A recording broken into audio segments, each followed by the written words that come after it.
नमस्कार, स्वराज एक्सप्रेस में आप सभी का स्वागत है। मैं हूं आपके साथ कविता पांडे। तो सपा के संस्थापक मुलायम सिंह यादव के निधन के बाद से कई सवाल खड़े हो रहे हैं। उनमें सबसे बड़ा सवाल एक ये भी है कि क्या चाचा भतीजे अब साथ में ही रहेंगे और क्या चाचा भतीजे हैं साथ, पार्टी की बनेगी बात। आज चर्चा इसी मुद्दे को लेकर। उसके पहले एक छोटी सी रिपोर्ट देख लेते हैं। मैनपुरी लोकसभा उपचुनाव में अखिलेश यादव की पत्नी डिंपल यादव मैदान में उतरी हैं, जिनके खिलाफ बीजेपी से रघुराज शॉ के किस्मत आजमा रहे हैं। रघुराज शॉ के शिवपाल सिंह यादव को अपना राजनीतिक गुरु बताते रहे हैं और उन्होंने शिवपाल सिंह यादव से जीत का आशीर्वाद लेने की बात भी कही है। इसके बाद अखिलेश खेमे में ये चर्चा का विषय बना है कि शिवपाल का बागी होना सपा के लिए बड़ा घाटा साबित हो सकता है। आखिरकार दिवंगत मुलायम सिंह यादव की सियासी विरासत की मजबूरी ने अखिलेश यादव और शिवपाल यादव को एक कतार में लाकर खड़ा कर दिया। चाचा भतीजे के बीच चली आ रही अदावत फिलहाल खत्म हो गई है। सैफई की मुलायम परिवार की सियासत पर संकट की आंच आती देख चाचा भतीजे के रिश्तों में जमी बर्फ पिघलने लगी और आपसी गिले शिकवे भुलाकर वो एकता का नारा बुलंद कर मैनपुरी सीट में डिंपल यादव को जिताने निकल पड़े हैं। ये अनायास नहीं है बल्कि इसके गहरे सियासी निहितार्थ है। सपा के विधायक होते हुए भी विधायक दल की बैठक में न बुलाए जाने के दर्द को शिवपाल यादव कई बार सार्वजनिक रूप से इजहार कर चुके हैं, लेकिन सियासी मजबूरी जो न कराए। इसी तरह चचेरे भाई धर्मेंद्र यादव के लिए चुनाव प्रचार करने को अखिलेश यादव आजमगढ़ भले न गए हो, लेकिन जब मामला अपनी पत्नी डिंपल यादव का आया तो शिवपाल को मनाने के लिए उनके घर गए और फिर रविवार को एक साथ मंच साझा किया और एकजुटता का संदेश दिया। सोमवार को एक बार फिर से मुलायम कुनबा जसवंत नगर में एक साथ खड़ा नजर आया, जहां पर कार्यकर्ताओं को जीत का मंत्र देंगे। ऐसे में देखने वाली बात यह होगी कि आने वाले समय में ये एकता कितना गुल खिलाती है, देखने वाली बात होगी। मैनपुरी में चुनाव जीतने से ज्यादा इस बात की खासा होड़ लगी हुई है कि वहां पे मुलायम का असली विरासत कौन होगा। कारण ये है कि मुलायम का मैनपुरी की उस सीट पे उनका खुद का एक वजूद। यही कारण है कि समाजवादी पार्टी जहां पर इमोशनल कार्ड खेल रही है, वहीं पे भारतीय जनता पार्टी के प्रत्याशी रघुराज सिंह शाह के भी अपने नामांकन से ऐन वक्त पहले वहां पे जा करके पुष्पांजलि अर्पित की और उनसे जीत की दुआएं लेने की कोशिश की, एक मैसेज कन्वे करने की कोशिश की कि मुलायम सिंह यादव उनके भी आराध्य हैं। यही कारण है कि जो विकास, बिजली, सड़क के अन्य मुद्दे हैं वो मुद्दे इतर हैं और सिर्फ एक ही मुद्दा है कि वहाँ से मुलायम सिंह यादव का विरासत को संभालने का। कैमरामैन आशुतोष के साथ घनश्याम निषाद चौरसिया, स्वराज एक्सप्रेस न्यूज, लखनऊ। और इसी मुद्दे पर हम चर्चा करेंगे और ज्यादा चर्चा के लिए मौजूद है हमारे साथ बीजेपी नेता गौरव मिश्रा जी, सपा नेता कपिल श्रीवास्तव और वरिष्ठ पत्रकार अशोक सिंह राजपूत जी। आप तीनों का बहुत बहुत स्वागत है। सबसे पहले सवाल ले लेते हैं सपा नेता से। सवाल आपसे है कि क्या चाचा भतीजे अब साथ हो गए हैं? देखिए, पहली चीज तो ये है कि मैं समाजवादी पार्टी का राष्ट्रीय प्रवक्ता हूं, तो आप अपने पीसीआर को सही करा दें। अब दूसरी बात मैं आपको कह रहा हूं कि समाजवादी पार्टी और समाजवादी कुनबा परिवार अलग है, राजनीति अलग। और राजनीति में कभी कोई मजबूरी नहीं होगी, क्योंकि जो राजनीति है वो सेवा का माध्यम है, स्वार्थ का माध्यम नहीं है। जिनके लिए स्वार्थ का माध्यम है वो हरियाली के अंधे होते हैं, उनको वही उसी तरीके से सारे दिखेंगे। बात यहां पर है कि देश कैसे बचाया जाए, प्रदेश की खुशहाली कैसे वापस लाएंगे, जिसके लिए चुनाव के समय पे जो विपक्षी नेतागण हैं वो सभी तानाशाह ताकत से विरुद्ध लड़ाई लड़ रहे हैं और सभी एकजुट है, सभी एक साथ आते हैं। अब बात इस चीज की है कि जब परिवार एक है तो दूसरों को बड़ी तकलीफ हो रही है, और वो भी विशेष करके उन लोगों को जो ये कहते हैं कि जिनके पास परिवार ही है। तो इस बात को सोचना चाहिए कि आप जिस चीज का तहमत लगाते हैं वो लोकतंत्र में हो ही नहीं सकता, क्योंकि लोकतंत्र के अंदर जो है वो निर्वाचन होता है, राजतंत्र नहीं है। और अगर जनता किसी को चुन के भेजती है और आप उस पर तमगा लगाते हैं कोई, तो आप जनता के ऊपर तहमत जड़ते हैं। जिस जनता ने उस विधायक को चुना, उस सांसद, उस मेयर को चुना, इस देश के सांसदों को चुना, विधायकों को चुना, तो ये प्रश्न बहुत बड़ा खड़ा होता है। अब मैं दूसरी चीज आपको कह दूं कि अभी आपके रिपोर्टिंग में भी और आपके मुखार बिंदु से ये बात आई कि निश्चित तौर पे जो रघुराज शाकी जी लड़ रहे हैं वो पहले समाजवादी पार्टी में थे, फिर वहां से वो प्रस्ताव में गए और प्रस्ताव से भाजपा में। और उन्होंने जिस दिन पर्चा भरा है उस दिन से पहले ही उन्होंने एक बात कही कि वो समाजवादी विचारधारा के पोषक हैं और वो आदरणीय नेताजी को अपना आदर्श मानते हैं और शिवपाल जी को अपना गुरु मानते हैं। तो भारतीय जनता पार्टी के पास तो अपनी विचारधारा ही नहीं है, वो बुलबुल पे बैठ के उड़ गई। भाई बुलबुल की जो विचारधारा है वो तो वही विचारधारा है ना, अतिवादी, दक्षिणपंथी, छद्म राष्ट्रवादी, तो वो है नहीं, वो तो समाजवादी बात तो कह रहे हैं। और इनकी मजबूरी है कि इनके पास अपने नेता नहीं बचे हैं पार्टी के अंदर, क्योंकि एडीआर की रिपोर्ट है कि भारतीय जनता पार्टी में 60% आयातित नेता हैं जो दूसरी विचारधारा से आए हैं। एक दिन में कपड़ा नहीं है विचारधारा जिसको बदला जा सके। तो मैं तो इस बात को कह रहा हूं कि इनके पास अपने नेता ही नहीं बचे, इसलिए बाहर से आने वालों को ये चुनाव लड़ाते हैं और अपने नेताओं को तरजीह नहीं देते हैं जो कैडर के हैं, और कैडर के 40% लोग ही बचे हैं और जो बाहर के पार्टियों से आते हैं उनको मंत्री बनाते हैं, क्योंकि उनको अनुभव होता है इसलिए मंत्री बना लेते हैं, अपने इनके पास कोई अनुभव नहीं। और वो चीजें दिखती है प्रामाणिक रूप से देश के अंदर भी, उत्तर प्रदेश के अंदर भी। तो मैनपुरी की जनता विकास के नाम पर समाजवादी पार्टी के साथ खड़ी है, क्योंकि मैनपुरी और उत्तर प्रदेश का जो समुचित विकास है वो समाजवादी पार्टी की सरकार में किया गया। और नेताजी जो है वो मैनपुरी के उनके कर्मस्थली रही है, तो निश्चित रूप से जो जनता का जुड़ाव उनके साथ है वो अद्वितीय है, वो भूल नहीं सकते। जी बिल्कुल, कपिल जी हमारे साथ बीजेपी से भी जुड़ रहे हैं गौरव मिश्रा जी, और वरिष्ठ पत्रकार भी हमारे साथ मौजूद है अशोक सिंह राजपूत जी। आप दोनों का भी बहुत बहुत स्वागत है। जी बिल्कुल, गौरव मिश्रा जी आपसे सवाल ये है कि चाचा भतीजे साथ हो गए हैं, तो क्या चुनाव को देखकर हुए हैं, क्या कुछ आपकी प्रतिक्रिया? देखिए, अस्तित्व की अंतिम लड़ाई लड़ रही है समाजवादी पार्टी। 2022 के विधानसभा चुनाव में संपूर्ण ताकत से लड़ने के बाद भी पराजय का मुंह देखने के बाद आज स्थिति ये है कि कुनबा पूरा खतरे में पड़ा हुआ है। 2017 से जो बिखरना शुरू हुआ कुनबा, वो आज तक रुका नहीं वो सिलसिला। तो अब रोने धोने और इमोशनल कार्ड पर चुनावी वैतरणी पार करने का जो ये चलन है मैनपुरी में जो देखा जा रहा है, वो इस बात को स्पष्ट कह रहा है चीख चीख करके कि समाजवादी पार्टी और पूरा परिवार हताशा में है और कहीं न कहीं वो अपने सारे अस्त्र शस्त्र उपयोग करना चाह रहा है। यहाँ तक कि जो लोग दूसरे शहरों में क्षेत्र के हैं, रह रहे हैं, कामगार हैं, काम करने के लिए गए हुए, नौकरियां कर रहे हैं, उनको भी एक योजनाबद्ध तरीके से बुलाया जा रहा है, लोभ दिया जा रहा है, यहाँ तक कि धमकाया भी जा रहा है। इस तरह की बातें सुनने में आई। तो ये एक प्रकार से कहीं न कहीं ये इंगित कर रहा है कि चूंकि मुलायम सिंह जी खुद वहां पर बहुत कठिन परिस्थितियों में जीत पाए थे, बसपा के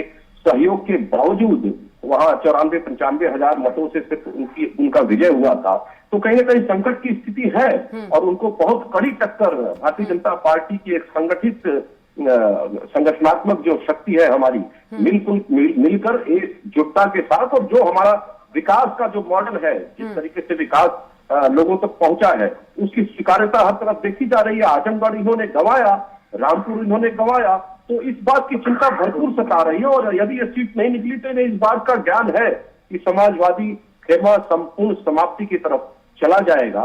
तो मुझे लगता है कि वो हर हथकंडे अपनाएंगे और वैसा ही देखने में भी आ रहा है, लेकिन इनका असर नहीं पड़ेगा। भारतीय जनता पार्टी का इसकी विजयश्री वहां पर होगी। जी अशोक सिंह राजपूत जी, आपसे सवाल है कि बीजेपी के सपा के गढ़ मैनपुरी में सेंध लगाने के लिए रघुराज शाकी को टिकट दिया गया है, जो कि शिवपाल यादव को अपने राजनीतिक गुरु मानते हैं। उन्होंने आशीर्वाद भी लिया है। वहीं यदि बात करें, शिवपाल यादव ने डिंपल यादव को भी आशीर्वाद दिया है और रिकॉर्ड मत से जीतने का आशीर्वाद दिया है, तो इसमें क्या कहना चाहेंगे?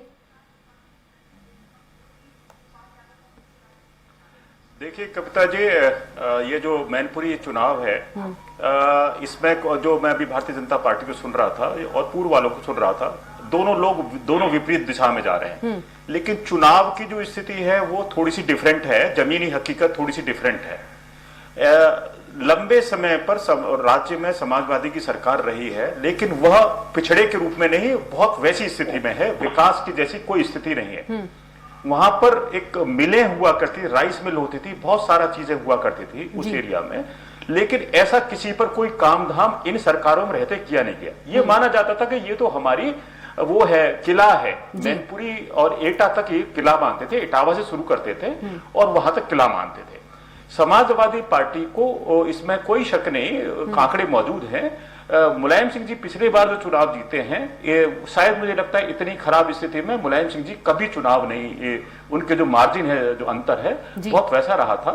और वह कारण भी यही था कि खासतौर से जो इनका समाजवादी पार्टी का जो वहां तरीका है, परिवारों में 35 लाल बत्ती बांटो, तो ये सब समझने के बाद कि सब कुछ इनके घर में ही होता है। और अगर जो ये बात आ रही है कि इन्होंने साक्य को प्रत्याशी बनाया है और ये भी कह रहे हैं वो उनके गुरु हैं और पूर्व में वो समाजवादी पार्टी से निकले। देखिए राजनीति में तो बड़े साफ है, जिस समय आप वर्तमान में जिसके साथ हैं आप उसी के साथ माने जाएंगे। कोई ये कहता है, अपेक्षा करता है कि ये अभी इनका ऐसा एसोसिएशन है। शिवपाल यादव जी के साथ पिछले 7 साल हो गए, सब अखिलेश से कितने संवाद हुए हैं। जब अखिलेश खुद चिट्ठी लिख के कह देते हो कि आपको जहां जाना हो वहां जाइए, स्वतंत्र हैं, और अचानक से ये चुनाव आता है, सामने स्थितियां बनती हैं, अब आप अचानक से उनको कह रहे हैं कि राम गोपाल कह रहे हैं कि जो प्रत्याशी दिया गया है ये शिवपाल यादव जी का वो है और भारी मतों से जीतेंगे और उनकी तरफ से समर्थन है और उनका ही प्रस्ताव है। तो यह सब कहने के बाद उस मैनपुरी की स्थिति में जहां 5 विधायक आते हैं, इटावा तक मिलाकर के, इटावा भी उसमें एक क्षेत्र आता है, 1 विधानसभा आती है, 2 भारतीय जनता पार्टी के हैं, 2 समाजवादी पार्टी के हैं। तो जब ये स्थिति, और अखिलेश भी वहां से खुद असेंबली क्या नाम है विधायक हैं, तो उस स्थिति के बाद ये कैसे कह देंगे कि एक तरफा हो जाएगी, ये लैंडस्लाइड विक्ट्री हो जाएगी। ठीक है, प्रत्याशी दिया है, हाँ यही है कि भारतीय जनता पार्टी ने जो समीकरण है वो क्योंकि पहले से क्लियर कर रखा था और इस क्लियर स्थिति के बावजूद ही है कि वह थोड़ी इनको जानकारी मिल गई होगी समाजवादी पार्टी खेमे को, इसीलिए उन्होंने चुनाव से 1 दिन पहले अगर डिम्पल को प्रत्याशी बनाने से पहले, समाजवादी का प्रत्याशी मैनपुरी से बनाने से घोषणा करने से पहले साक्य को जिलाध्यक्ष बनाया, क्योंकि साक्य के 3 जो पैनल्स थे, 3 नाम थे भारतीय जनता पार्टी की तरफ से आए थे, तो वो कहीं से लीक हो गया होगा और उसका फायदा उठाया उन्होंने। तो ये स्थिति कविता जी ऐसी नहीं है कि ये चुनाव इस बार समाजवादी पार्टी को कोई गलतफहमी हो, तो समाजवादी पार्टी को गलतफहमी है तो मालूम पड़ जाएगी और इसमें कोई शक नहीं। ये आजमगढ़ अभी हारे हैं, थोड़े दिन पहले, अभी कुछ ही दिन महीनों पहले आजमगढ़ से हार के गए हैं, तो इनके किले तो ढह रहे हैं। लेकिन भारतीय जनता पार्टी ने जो जातीय समीकरण है, वो एक परंपरागत पूर्व में की तरह से 7 बार से बसपा बहुजन समाजवादी पार्टी और 3 बार से भारतीय जनता पार्टी ने वहां पर साक्य प्रत्याशी दिया है।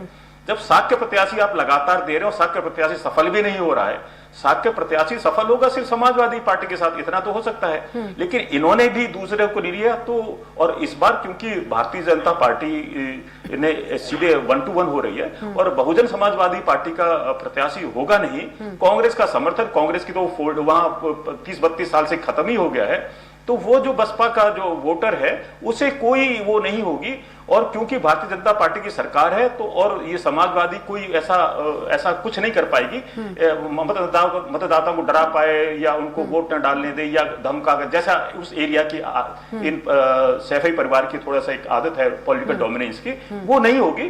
तो मुझे लगता है कि और क्लोज लड़ाई होगी और नजदीकी चुनाव परिणाम जरा सा बहुत वैसे वाले होंगे। बिल्कुल कपिल जी, वरिष्ठ पत्रकार अशोक जी का कहना है कि जो किले हैं वो ढह रहे हैं, क्या कुछ आपकी प्रतिक्रिया? नहीं, उनका अपना एक चश्मा है, उनके चश्मे से हम कोई प्रश्न चिन्ह नहीं करते, क्योंकि पत्रकार हैं तो निष्पक्ष माना जाता है कि भाई पक्षकार निष्पक्ष बातें रखते हैं, लेकिन जो उनका चश्मा है वो हम लोग के विजन से फिट है। मैं इसलिए कह रहा हूँ कि पहली बात तो लोकतंत्र में किसी का कोई गढ़ नहीं होता है। अगर होता तो माननीय प्रधानमंत्री जी तो उनके नाम पर दूसरे जीतते आए, तो वो अपनी कंस्टिट्यूएंसी में 2 MLC की सीटें कैसे हारे, और वो भी शिक्षक और स्नातक दोनों पढ़े लिखों का चुनाव, और वो हारे की नहीं बुरी तरीके से, बढ़िया बिस्तरा बद गया। क्या हुआ उस वाराणसी के गढ़ का, उसका जिक्र क्यों नहीं किया? उसका भी जिक्र कर लिया। अरे मैनपुरी की बात करिए सर, मैनपुरी पर सुन ले सर, आपको सुन लिया ना, आपका तो विश्लेषण मान भी लिया कि आपका अपना चश्मा है, आप उस चश्मे से कह रहे हैं अंधो इन्फ्लुएंस है या नहीं। सही कहा, मैनपुरी की बात हो रही है। अशोक जी ने सही कहा, मैनपुरी की हम लोग बात कर लेते हैं जी। मैनपुरी की बात हो रही है तो आजमगढ़ की और रामपुर की भी तो बात की है ना जी। नहीं, फिर तो मैं बहुत सारी चीजें बताऊंगा। तीन चुनाव समाजवादी पार्टी हारी है, 3 चुनाव 2014 हारी है, 2019 हारी है, 2022 हारी है। अशोक सिंह जी, आप प्रवक्ता नहीं है, वरिष्ठ पत्रकार है, काफी नॉलेज है। अपनी टिप्पणियां कर रहा हूं, आपको जब अवसर आएगा तो कर लीजिएगा। और गौरव मिश्रा है ना बीच में टोकने के लिए जी। अब मैं दूसरी बात करूं, देखिए शासन और प्रशासन की जहां तक बात है, ये खुद भी कह रहे हैं इस बात को कि समाजवादी पार्टी हड़काट नहीं बुला सकती, लेकिन गौरव मिश्रा तो कह रहे हैं कि हड़काट बुला रही है। इनकी सरकार को इस्तीफा दे देना चाहिए कि इनके रहते हुए अगर हम हड़का ले रहे हैं, इनके रहते हुए हम हड़का ले रहे हैं, तो फिर लॉ एंड ऑर्डर ये क्या मेंटेन कर रहे हैं? छोड़ो लॉ एंड ऑर्डर की बात। अगर आपके प्रत्याशी विधानसभा में चुनाव लड़ रहे थे, उसमें हम हड़का रहे थे, आपको भी अधिकारियों को हड़का रहे थे, वोटरों को हड़का रहे थे। आपकी बात रखी है कि प्रशासन में होते हुए जिसके पास प्रशासन के लोग हो, जिनके पास CID हो, जिनके पास पुलिस प्रशासन हो और सारे मंत्री मैनेज करने के लिए वहां बैठाए गए हैं, तो वो सबको मालूम है कि आप प्रशासन मैनेज कर रहे हो। ये किसको नहीं मालूम है कि आपको प्रशासन को मैनेज किए बगैर आप चुनाव में जा ही नहीं सकते हो। जो आप गढ़ गिराने की बात कर रहे हो वो भी आपने प्रशासन के दम पर गिराया है। भारतीय जनता पार्टी से समाजवादी पार्टी ने बिल्कुल चुनाव नहीं लड़ा, हम तो इनके प्रशासन से चुनाव लड़ रहे हैं। और आज भी मैं पूछ रहा हूं, उत्तर प्रदेश के सारे मंत्रियों को आखिर मैनपुरी में क्यों लगा दिया, क्यों रामपुर के अंदर लगा दिया गया? क्या उन मंत्रियों ने काम नहीं किया था? अगर उन्होंने काम किया था तो जनता के बीच में उनका काम जा रहा है और काम बोलता है, वहां पे जनता को मैनेज करने के लिए इनके नेता नहीं जाते, इनके जो है मंत्री नहीं जाते, इनके पदाधिकारी नहीं है क्या? पन्ना प्रमुख से लेकर के प्रदेश प्रमुख तक है और देश प्रमुख तक है, इनको अपने संगठन पर विश्वास नहीं है। ये मंत्रियों को प्रशासन को मैनेज करने के लिए भेज रहे हैं। तो ये सबसे पहले सोचना चाहिए कि जब ये प्रशासन को मैनेज करने के लिए भेज रहे हैं तो ये अनडू इन्फ्लुएंस कर रहे हैं, देश की संविधान की धज्जियां उड़ा रहे हैं और ये पूरी ताकत लगा रहे हैं मैनपुरी के अंदर प्रशासन में मंत्री बैठा के। भाई मंत्री क्यों भेजेंगे? मंत्री क्या कर रहे हैं वहां पे? प्रशासन ना मैनेज कर रहे हैं तो क्या घर घर जाकर के कंस्टिट्यूएंसी में वो कर रहे हैं? तो ये सब कहने वाली बातें हैं। ये भारतीय जनता पार्टी का दिखावटी चेहरा महाराष्ट्र के अंदर से लेकर छत्तीसगढ़ तक और मध्य प्रदेश के अंदर सामने आया कि जितनी तानाशाह रवैये तरीके से विधि की चीजों में धज्जियां उड़ाई गई है वो अद्वितीय है। गौरव जी आपकी क्या कुछ प्रतिक्रिया? गौरव जी देखिए, कपीश जी का अगर पूरा बयान का अगर कट निकालिए तो स्पष्ट दिखाई दे रहा है कि ये हार मान चुके हैं और एक हारा हुआ व्यक्ति ही इस तरह की बात कर सकता है जो अभी से ठीकरा तोड़ना शुरू कर दिया हो प्रशासन के ऊपर, मंत्रियों के ऊपर, ईवीएम के ऊपर और जनता के सामने मोटे मोटे आंसू बहाने के ऊपर। तो ये इस बात का सीधा प्रमाण है कि उन्होंने हथियार कपिल जी सुन लीजिए, आपको अपने मंत्रियों के काम पर भरोसा नहीं था कि प्रशासन मैनेज करने के लिए बात कर रहे हैं। मुझे बताइए ना कि वहाँ आपके मंत्री क्या कर रहे हैं? अरे वहाँ आपके मंत्री क्या कर रहे हैं? अगर उनका काम नहीं बोल रहा है तो मंत्री वहाँ चेहरा दिखाने के लिए गए हुए क्या? ऐसे मंत्री होते हैं क्या कि जनता वोट देती है, जनता काम पर वोट देती है कि मंत्रियों के खड़े होने पर वोट देती है? कपिल जी सुन लीजिए, कपिल जी सुन लीजिए, कपिल जी सुन लीजिए, नहीं इनसे पूछिए पहले। कपिल जी सुन लीजिए, आप ये सवालों के जवाब दे रहे हैं वो। मंत्री अगर काम किए हैं तो फिर मंत्रियों को चेहरा लेके जाने की क्या जरूरत पड़ी हुई है? कपिल जी सुन लीजिए, वो प्रभावशाली रूप से प्रशासन को मैनेज करने का काम करें और इनका बीपी बढ़ और हम एलिगेशन भी नहीं लगाएंगे और कह रहे हैं कि समाजवादी पार्टी गुंडाई नहीं करती है। बताइए वैशाली गुंडाई है या नहीं है? जो किसी को बोलने न देना, पत्रकार को बोलने न देना, गौरव मिश्रा जी, पार्टी का ही करीब है। गौरव जी, मैनपुरी में भी आज हो रहा 2.5 से 3 लाख वोटों से आप कपिल जी आपके ही सवालों के जवाब दे रहे हैं। गौरव जी बोलने दीजिए आप उनको जी। गौरव जी, कविता जी, ये विडंबना है पूरे समाजवादी पार्टी की। ये किसी को बोलने नहीं देना चाहते क्योंकि ये अपराध और गलत बात कपिल जी, अपराध का नाता है। 3 बार मुख्यमंत्री रहे माननीय मुलायम सिंह जी और उत्तर प्रदेश अपराध का कपिल जी क्यों नहीं समझते? आपका वक्त नहीं है अभी। समाजवादी पार्टी के ऊपर गिरा रही है। ये जिस MY समीकरण से चुनाव लड़ते थे, आजमगढ़ के चुनाव में रामपुर ने भी ये बात स्पष्ट कर दिया। अशोक जी आपसे सवाल कर लेते हैं। अशोक जी, ये मजबूर समझते थे जिन अशोक जी, डिम्पल यादव की बात करें और रघुराज जी की, तो दोनों की टक्कर को आप कांटे की तरह देखते हैं? बना करके रखते थे, आज वो इनके हाथ से फिसल रहा है तो ये परेशान हो रही है। क्या करें जी, डिम्पल यादव की बात करें और रघुराज शाह की, दोनों की जो टक्कर है कांटे की तरह आप देखते हैं? तो क्योंकि दो ही प्रत्याशी आमने सामने लड़ रहे हैं और दोनों प्रत्याशी, इसमें कोई शक नहीं है, दोनों पार्टियां मजबूती से लड़ रही हैं और दोनों पार्टियां लड़ रही हैं।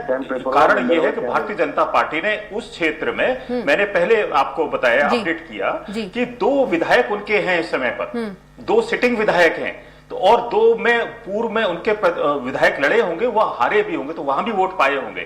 तो ऐसा नहीं है कि ये जो समाजवादी वाले को एक लगता है, एक्चुअली इनके यहाँ एक प्रवृत्ति है कि अपनी जो सच है उसको भी डिनाई करते हैं। ये यही नहीं स्वीकार कर पाते हैं कि हार भी कुछ चीज होती है और सत्ता नहीं होती है, विपक्ष भी होता है या दूसरे दल और राजनीतिक दल है।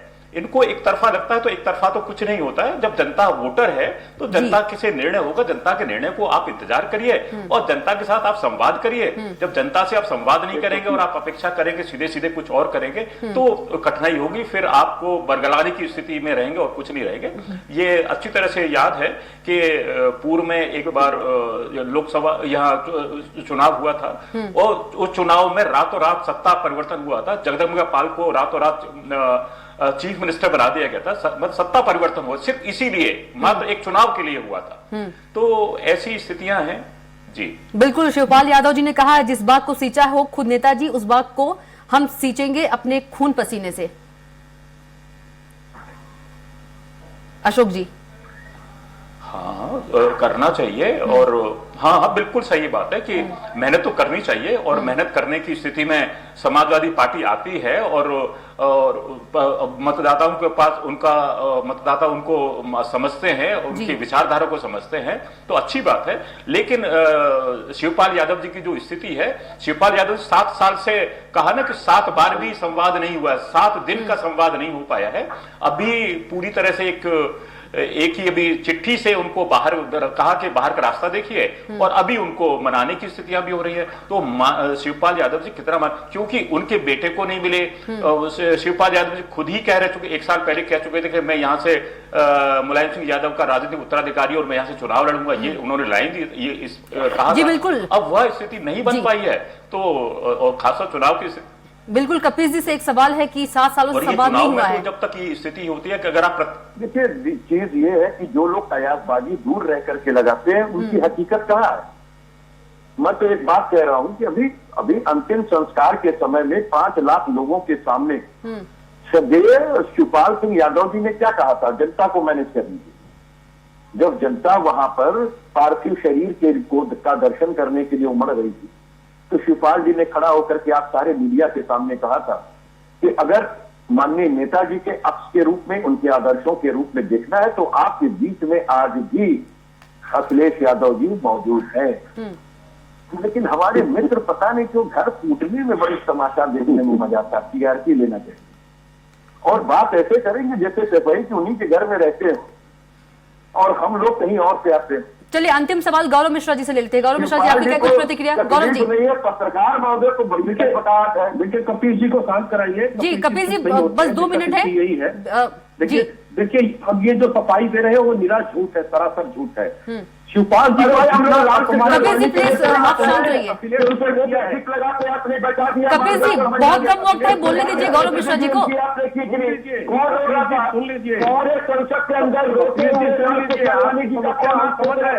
सुषमा स्वराज किसको जाती है सोचने के लिए, ये आप बताइए। राजनाथ सिंह किसके पास है तो यह आपको बताना पड़ेगा गौरव भाई। अब आप बताइए राष्ट्रपति के इलेक्शन के लिए किसने लगवा दी अमेरिकी के अंदर में, ये आपको बताना पड़ेगा। तो जिसने चुनाव छोड़ दिया, चुनाव छोड़ दिया, जसपाल सिंह के पत्र पे छोड़ दिया, और काफी कलराज मिश्रा को हटा दिया, मुरली मनोहर जोशी को हटा दिया, आपने अटल जी की तस्वीर को अपने पोस्टर से हटा दिया, 1 मैन आर्मी 2 मैन शो करा दिया, जिसने पूरे भारत के अंदर जो है वो पूरे भारत के अंदर भारतीय जनता पार्टी की विचारधारा को स्वीकार करिए, सच्चाई को स्वीकार करिए, उनसे कोई संस्कार लेने वाला बता रही है मेरा भाई भारत की सरकार करिए कि हम यही संस्कारी पार्टी होगा इसको प्रमाणित करने जा रहे हैं। बात को नहीं है, जो आपके संस्कार है वो आडवाणी जी आपके सामने जिंदा है। तो आप तीनों का बहुत बहुत धन्यवाद। गौरव मिश्रा जी आपका भी, कपिल श्रीवास्तव आपका भी, और अशोक कुमार जी आपका भी बहुत बहुत धन्यवाद। तो हमारे खास पेशकश में इतना ही। आप देखते रहिए स्वराज एक्सप्रेस।